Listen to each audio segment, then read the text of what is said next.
So welcome to Nauck's Vintage Records, Vintage Record Auction number 77, Highlight Reels. This is our 77 catalog. It's gone out into the mail, and most of our customers, at least here in the U.S., should have received it by now. Actually, by the time you're seeing this, everybody had better have received it by now. If you don't happen to have a copy of this catalog, you can download a PDF file of the entire thing at 78rpm.com.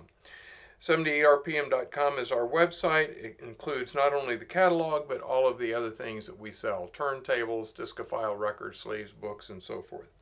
So what we're going to be doing over the course of the next however many hours it takes is going through a number of the records in our current auction that we deem to be either important or valuable or rare or something unusual. Maybe just the visual appeal is all that we'll be focusing in on. But these are all records that are for sale in this current auction.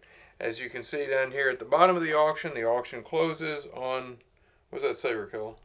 Saturday, October 25th. 1925, just in case. We have actually had people who have submitted bids on earlier auctions that they found online or on YouTube or something, thinking it was the current auction. Make sure that you're focused in on the 2025. If you're looking at this in 2027, it's no longer valid. One of the reasons, however, that we do these things is because we have a lot of very unusual records that run through our hands here at Fort Knox. And these videos are a way of documenting those records for people down the road who might want to do some research on labels or what have you. They can pull up the image of some of these unusual things that they might not be able to find elsewhere. Okay, so we're going to start, as usual, with the front of the catalog, acoustic recordings. Just going to highlight a couple of things in that particular category. If you turn to page, let's see what it is, 5 and 6 of your catalog, you will see a section here with this little box of descriptive text taken from a 1925 Victor catalog that talks about how the Victor Talking Machine Company is happy to press records for you that are no longer in the catalog. It was in November of 1925 that Victor had Victor Day, a day that was advertised and celebrated throughout the United States as Victor introduced their new electrical recordings and the orthophonic line of machines that they were designed to be played upon. When they did that, they basically made their entire previous catalog obsolete. Those are acoustically recorded records and don't sound anywhere nearly as good as the electrical recordings. And so most of that stuff was just cut out of the catalog. It was sold off and therefore unavailable. But Victor did have a special program whereby you could go and look up records that had been sold in the past and special order those. A special order Victor pressing looks like this. They were on white batwing labels to distinguish them from the new orthophonic scroll labels. So you would know that if you got a record like this, it was going to be acoustically recorded and therefore not sound as good as an electrical recording might. So all of the special records that were sold through that particular program will have an order number here at the 3 o'clock position. All the information is typed instead of typeset, and as a result of that, a lot of times you'll see typos in this area. Sometimes the song titles are presented a little bit differently than what you would see in a normal commercial pressing of that record. So these particular records were always single-sided, and they always had this type of label style and color.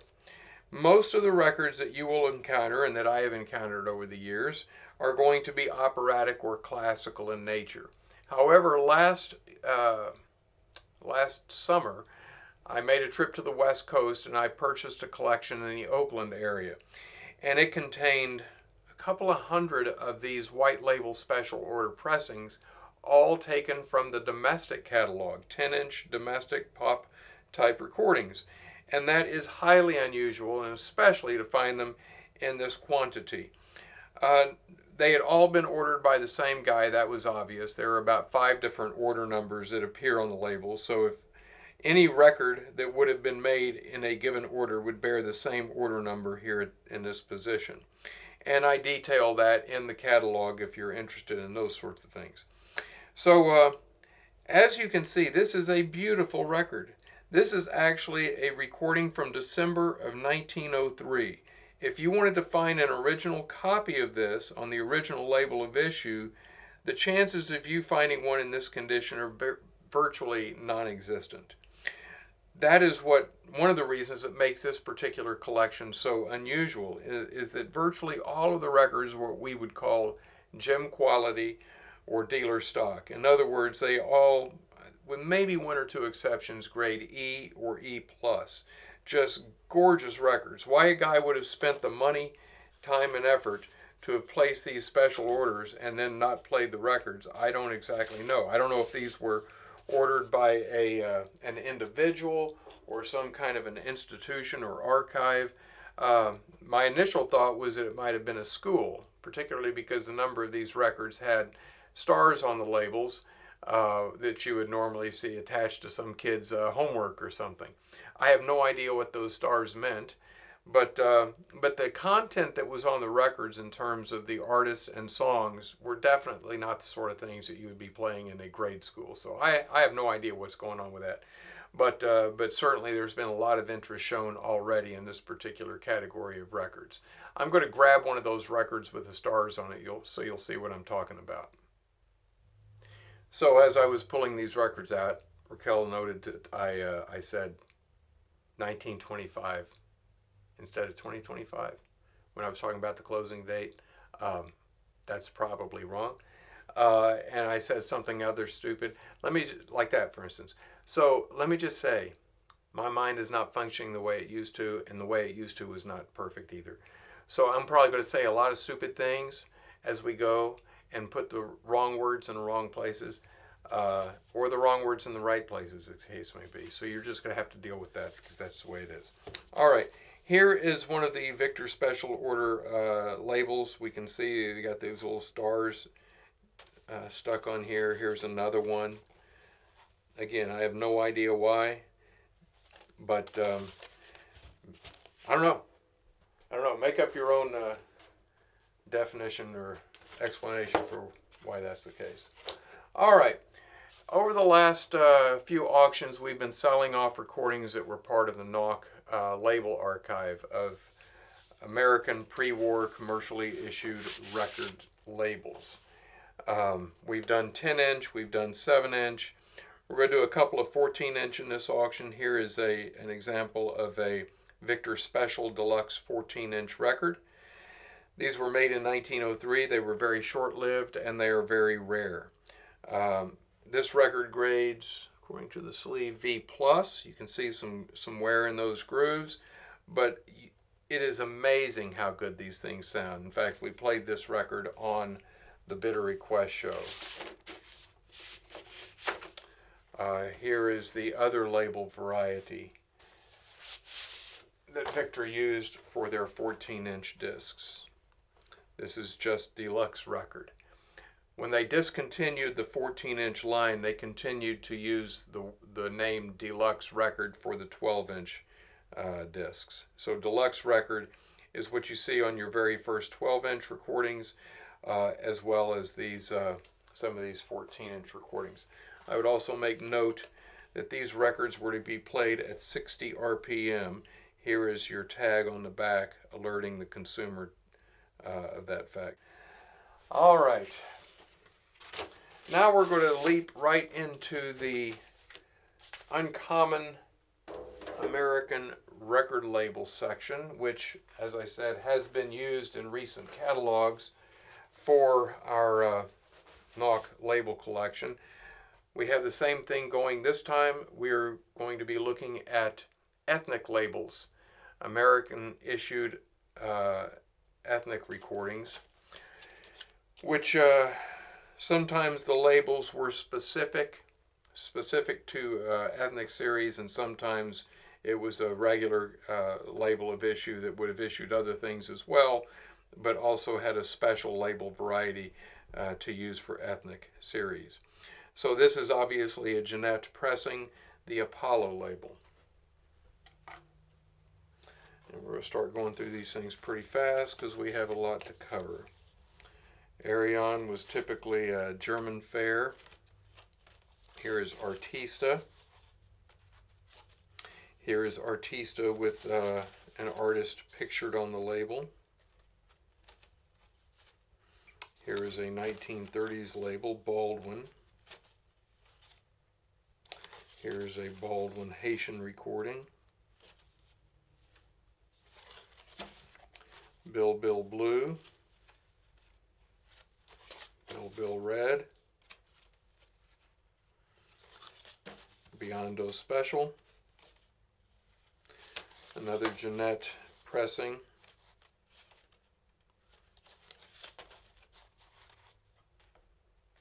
That's a Victor recording. Same here for the Sardis label. Sardis, a few different label varieties.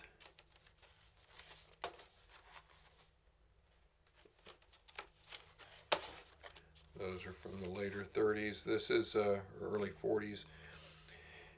Daniel Castellanos. It's got a little label scratch on that side. This side is okay. Here is a black variety of the same label. Here is a label from my birthplace. How about that? El Paso, Texas. That is styled after the Jeanette New Electra Beam and was made by Jeanette. There's Emerald, and you can see it's on a nice green wax.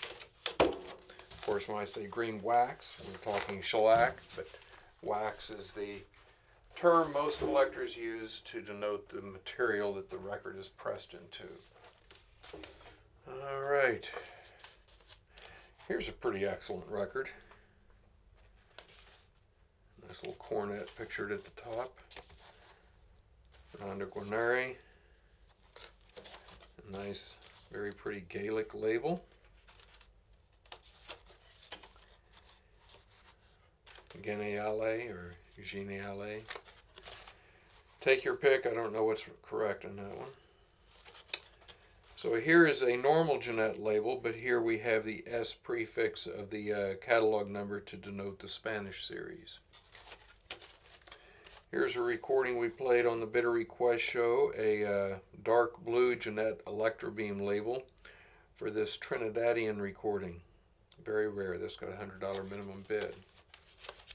This is an interesting label by Giglio's Italian Records, Voci di Animali.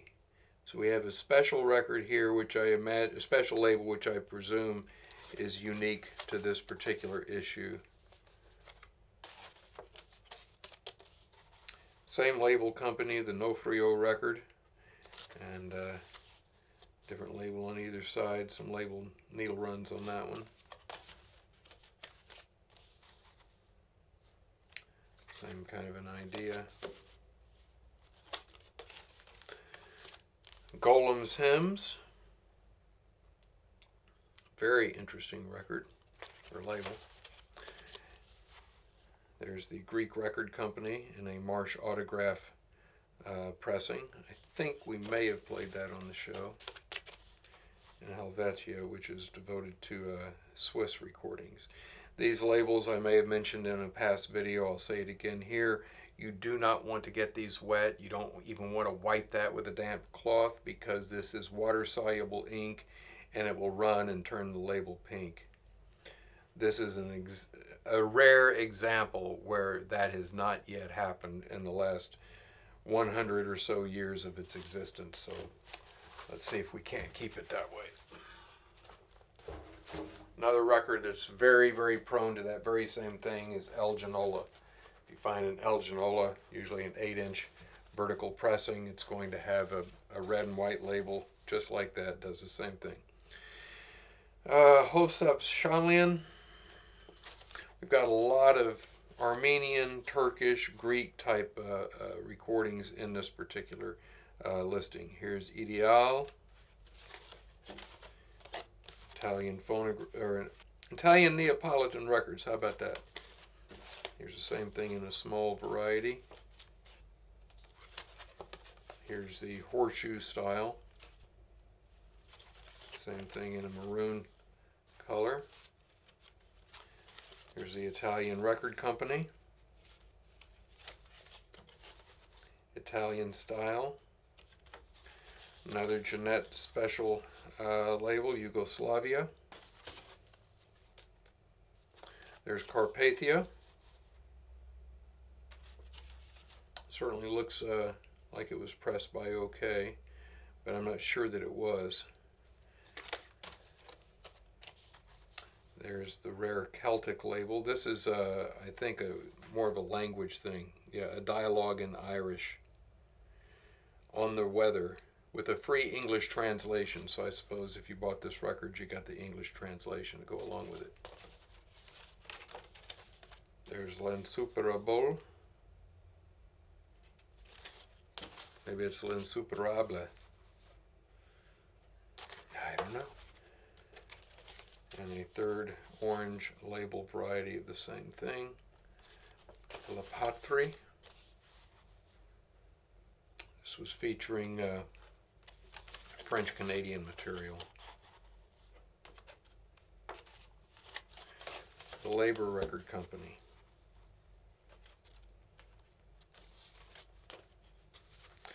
Maloof was a label that issued a lot of Syrian and Arabic, I think maybe Lebanese type recordings.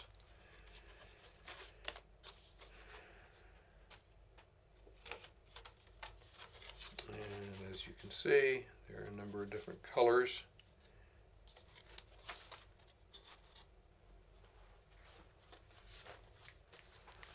All right, you may be familiar with the Marconi Velvetone single-sided flexible records from the early 1900s, roughly 1907 or 8, somewhere around there. Here's an example which is Spanish, de tono perfecto.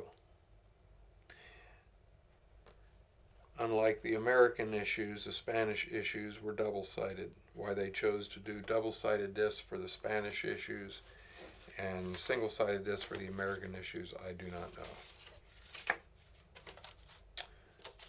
There's Margosians with a little record being played at the top with a tone arm.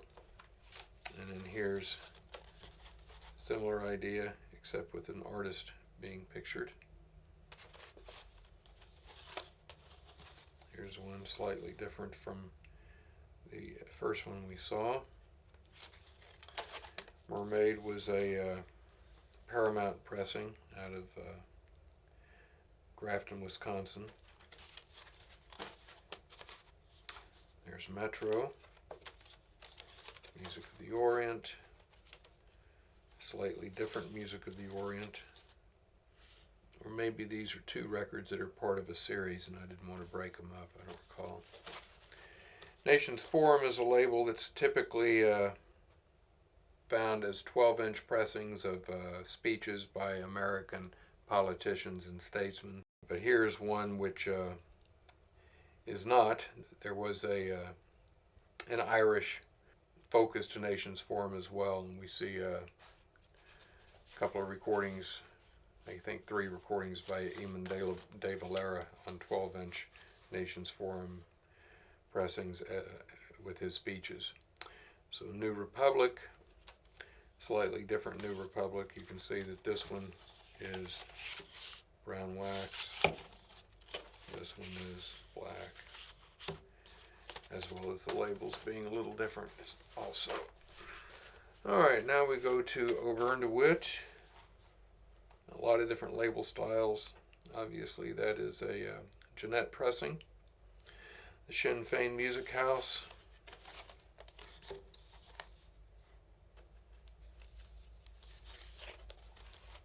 All of these are going to be a little bit different varieties to one degree or another.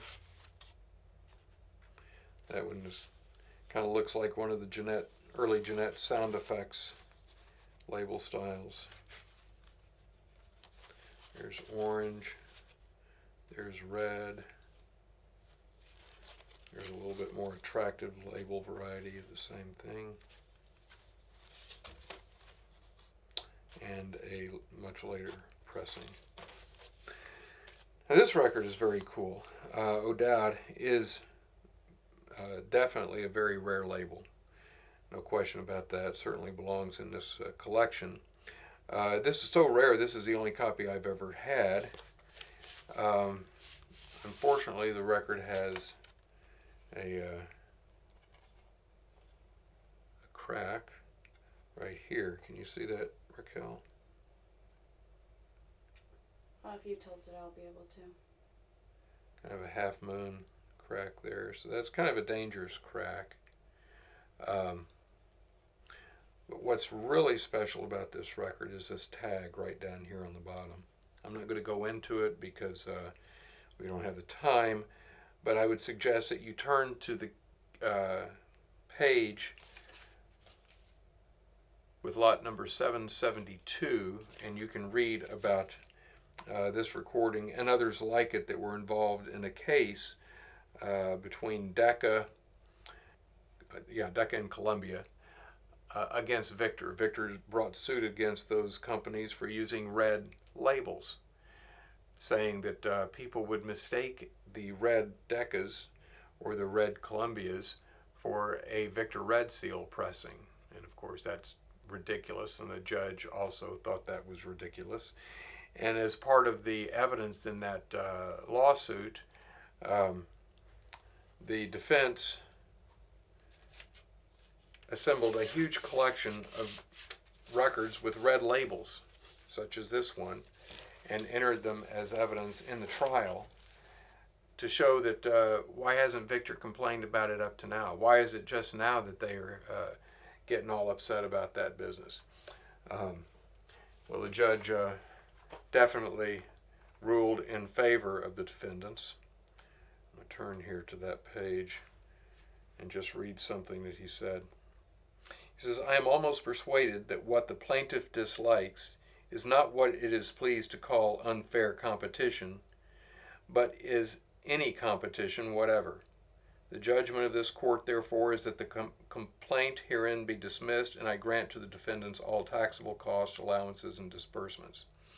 Anyway, just a very, very cool recording, part of recorded sound history, and I think that record is going to generate some interest in this auction. Okay, I mentioned earlier that not all of the labels that we're looking at are exclusively ethnic type labels. This would be an example of that. Here we have OK, which certainly issued many, many records in the regular popular genres here in the United States, but this is an ethnic label. Colored blue with the New York City skyline. Here's a green OK, which would have been used for their Irish material. Here's another one, green but with a True Tone label. Here's an orange ethnic True Tone OK. Now we have Olympia. Looks like, I was thinking that was a needle run, but actually I think that's actually in the pressing itself. Here we have Operaphone. Looks like a pretty typical Operaphone label, but we have a little Polish eagle here, little device at 12 o'clock. Okay, you might want to shut your eyes on this one. Here we have Oriental record. Got some interesting content. Here we have Oriental record again, totally different label style. And yet another label style. I'm not sure that all of these Oriental record labels are the same entity. Maybe they are, maybe they aren't. I haven't looked into it. Here is Orpheum. And another Orpheum. Again, I'm not sure it's the exact same Orpheum. This looks like it's vertical. Yes. So that's a vertical recording. You'll note that a number of these ethnic labels have the artist's picture, usually at 12 o'clock. When that occurs, That's either typically a very famous, well recognized artist within that ethnic community, or it might be some dude that maybe nobody's ever heard of, but he decided he was going to pay to have his own records made up, and he put his picture on them. Here is an orthophonic recording from the later 30s, which orthophonic by this time was a name that was 15 years old. So it's not directly tied in with the 1925 introduction of electrical recordings that we mentioned earlier. Pan-Hellenian.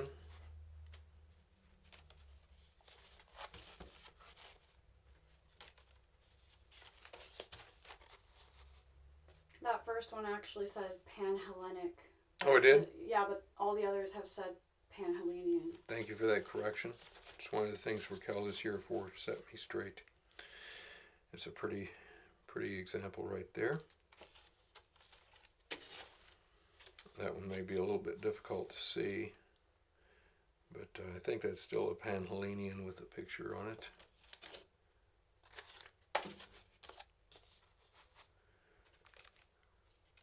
Many different varieties on this particular label.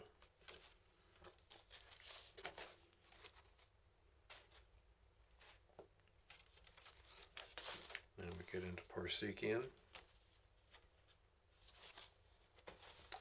Different colors.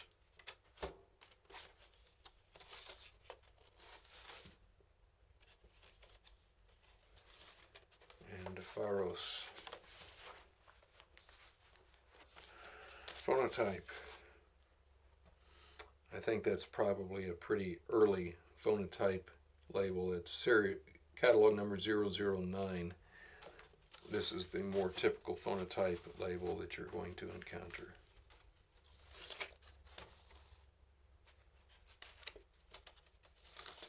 Bologna. Popular.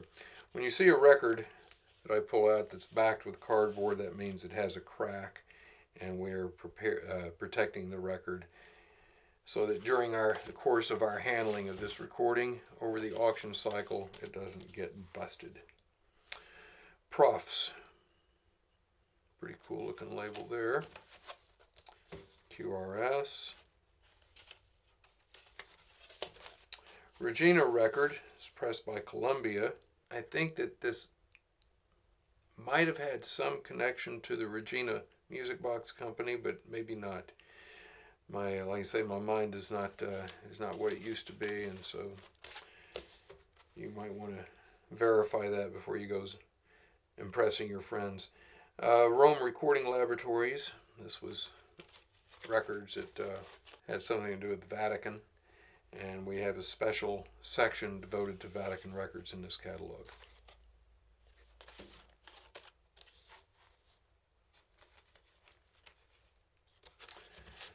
Okay, here we have the Scandinavian bell ringers. I'll pull this out so that you can see a little bit better image of it.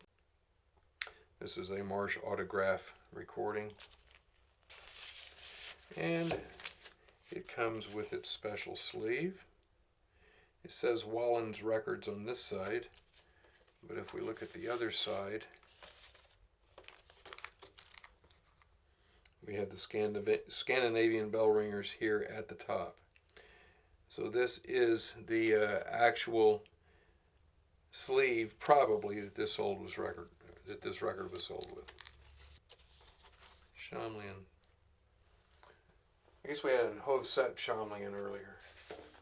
Alright, Shamrock Store.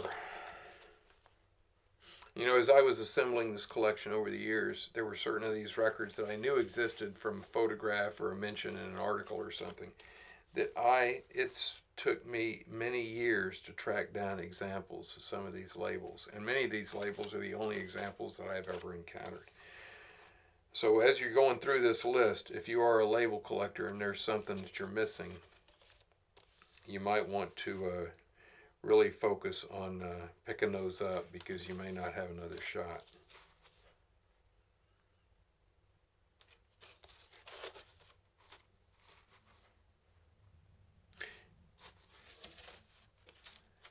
think we're missing a couple of labels in here, Raquel, like Omniphone. I don't recall seeing that one, which would be one of our higher value crates. This one right here, Spursky Guzli, I have no idea. But we did play this and talk about it on the Bitter Request show. This means Serbian Guzli. Guzli was a one-stringed instrument. The Sunni label. Here's Sunshine, a record label out of Florida. Supreme Quality, pretty sharp looking label there. You'll see this particular label in some different iterations. USSR or CCCP. I don't have a lot of different varieties on that. I just have the one as an example. This is a rare early 20th century recording done by the United Hebrew Disc and Cylinder Record Company. It has the Star of David here at 12 o'clock. There's a red example and a blue example, and also a slightly different label design as well. There's another Jeanette custom pressing, Venus Records. We saw the Scandinavian bell ringers in a Wallens sleeve. Here's a Wallens label record. Swedish recordings, different colors. Here's Whistler, or however that would be pronounced. And then Yorkville. A couple of different varieties of that. So that brings us to the end of the U.S. ethnic label series. We do have two more little short categories in the Uncommon American Record Label section. One comprised of 10 or 20 Edison needle cut records. This is just the first one in the series. I just grabbed this out as an example for those of you who don't know what an Edison needle cut or needle type record, same thing, it looks like that's what that is. And then we have another 10 or 20 records on the California Sunset label from Southern California. This was the store brand for S.H. Crest stores, and this particular label was only in use from December 1924 through mid-25. They are very collectible because there's some really nice dance band and nice 20s pop music on it by performers in the Southern California area that didn't record elsewhere. And these were only sold on the West Coast and in Hawaii, so they're pretty scarce. I picked up a number of those on my trip to the West Coast last summer, and so we're selling them in this list. All right, now it's time to move on to our next section. Okay, once we exit the Uncommon American Record Label section, we get into, I think we get into some little wonders and maybe some odd spindle things. And vertical records, I'll just pull out one vertical record here. Some people don't realize that vertical records continued to be made in the United States into the 20s by the Edison Diamond Disc Company. I think most people understand that. But also overseas, they were made even into the electrical era, and this is an electrical Pathé. Felix the Cat by Lud Gluskin's orchestra. Just want to point out when you find electrical recordings, especially from France, don't just assume it's earlier acoustic stuff. There's later stuff on there as well. The vertical groove was also even used in the United States beyond Edison Diamond Discs, particularly in the radio transcription market. We'll find a couple of companies that did a lot of their output on vertical recorded discs. By vertical, what I mean is that the groove has the waves on the bottom of the groove so that the needle tracks vertically up and down. A lateral, the more common type of recording, has a V-shaped groove with waves on both sides of the V so that the needle moves laterally as it tracks the groove. So if you are playing a vertical recording with either a cartridge on a turntable or a reproducer on a wind-up disc phonograph, if that cartridge or reproducer isn't configured in such a way as to be able to read a vertical or a lateral vibration, then on those particular discs, you're just going to hear a lot of noise with a faint signal in the background. That's not a problem with the record. That's a problem with the device that you're trying to play it on. All right, so let's, one more thing is that all cylinders, with a couple of very, very obscure exceptions, are going to be vertically recorded as well. But you don't have to worry about whether or not you're going to be playing it on a lateral cylinder machine because there is no such thing. All right. Lot number 959 begins our flexible record section. Unfortunately, we haven't been able to find lot number 959. It's probably around here somewhere. Raquel is still in the process of lotting records for the catalog and won't be done for a little while. And then once she's finished, we'll go through and we'll do a big search for the things that she wasn't able to find, and most of those will probably turn up, some will not. And that's just when you're dealing with many, many thousands of records as we do here. Sometimes things have a way of disappearing or getting laid in the wrong pile, and we don't turn those things up sometimes ever, or sometimes for a long time. Probably the biggest example of that is I was missing a couple of 5-inch Berliners, which is not the sort of thing you want to be missing. And I knew I hadn't sold them. They had to be around somewhere, and sure enough, they turned up in a stack of 45s on a shelf, so got to watch that sort of thing. All right, so getting into the flexible records. Flexible records we have in this catalog are typically, I think most of them are going to be foreign in nature, and most of them are this very thin celluloid type, which tends to warp over time. These things can sometimes be played back, but it's going to take some ingenuity to do so. And by that I mean maybe playing them back at a very slow speed to be able to track them so that the needle doesn't jump out of the groove, or maybe to elevate the tone arm such that the tone arm itself will be able to clear the extreme ripples that one might see in some of these records so it doesn't ground out on the tone arm itself. Generous use of the anti-skating control and stylus pressure are also oftentimes required. But for somebody who's really committed to making that digital transfer, typically you are going to be able to make that happen. But the different labels and colors are really cool, can be very attractive. Here's one that's kind of just a light blue translucent with no label at all. That's probably a test pressing. Here's a Duophone unbreakable record. It's not really flexible. It's pretty stiff, but it has a cardboard base, rendering it relatively unbreakable. I think we might be able to disprove that if we really wanted to. All right, here is something really cool. We played this on the Bitter Request show. This is the 1944 Esquire Jazz Record Premium that had been promised to their readers early in the year.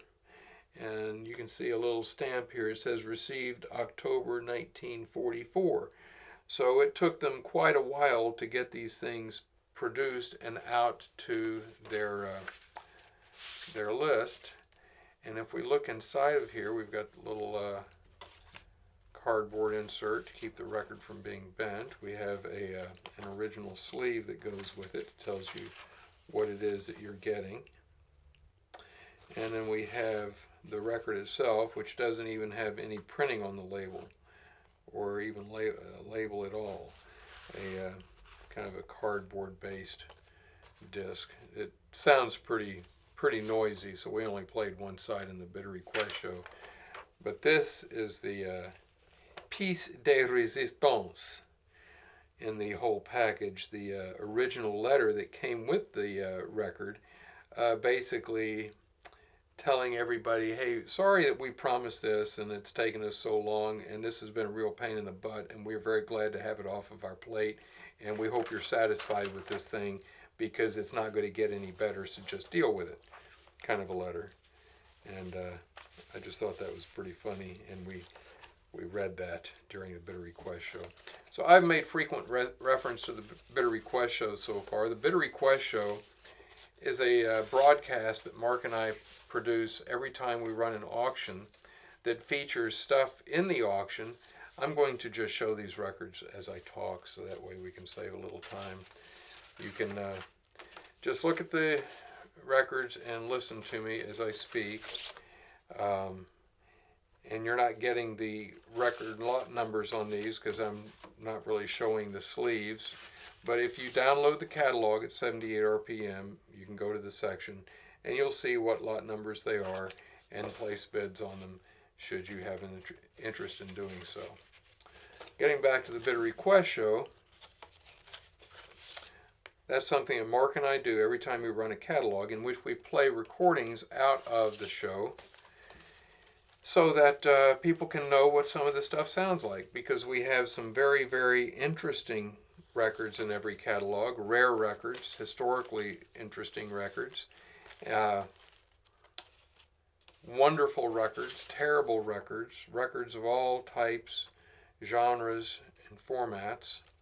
And so we just make a big deal out of it, because really this whole business is not so much visual, in spite of these highlight reels that we do on YouTube. The business is the audio. That's what we're all about here. This is not one of those real flexy things. This is a US Jam Records, and it's kind of just a stiff, I don't know, vinyl or celluloid composition. Not terribly flexible. This one is very flexible, or should be based on the label. Look at what they're doing with that thing. Try and do that with this record and you're going to have two pieces. It's very stiff. Here's a flexible Russian thing. Getting back to the Bitter Request show, these shows are typically, these days, running between 15 and 20 hours per show. We played probably 225 records in the Bitter Request show this time. And as we're talking here, filming this, Mark is at home editing that show down so that we can get it posted. This is a Metallophone recording. You can see an aluminum blank. I assume that looks like aluminum. With some sort of a coating on top. These did not hold up terribly well, and they're pretty hard to find.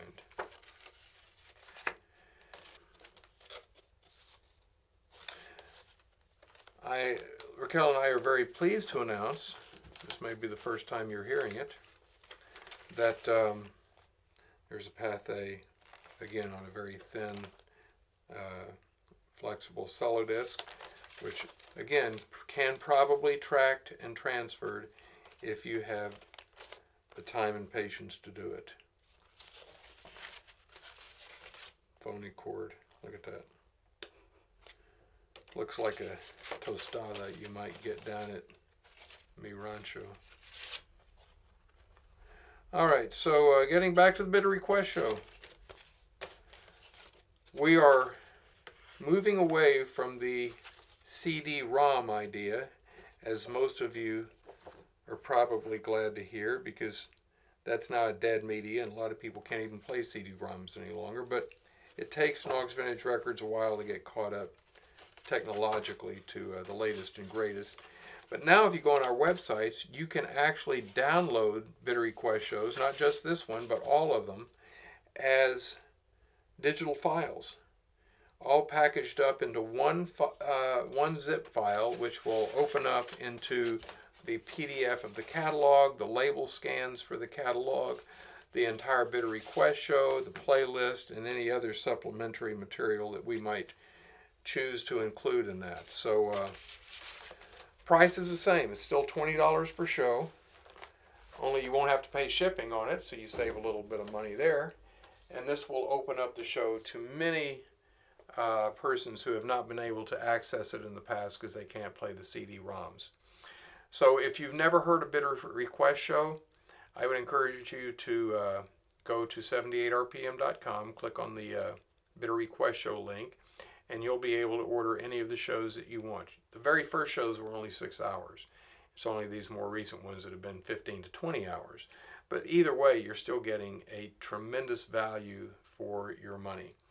And so I would encourage you to check that. And really important, hang on a second, Raquel, before she moves back to this is the important thing. When Dismuke and I first talked about doing this 20 years ago, the idea was that people would listen to the show, say, oh, that's a great record, and then go bid on it.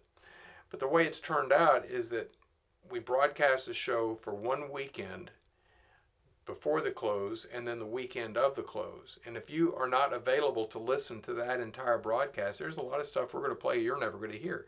And then when you do hear it afterwards on your the CD or the download that you buy, you'll say, man, if I had heard that ahead of time, I would have been bidding on that record.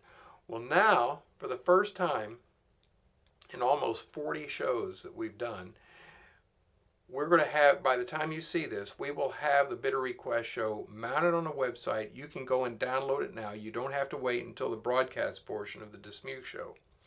So you can go ahead and download that, listen to it at your convenience, and then you can go through and decide what you want to bid on that you may have heard in the show.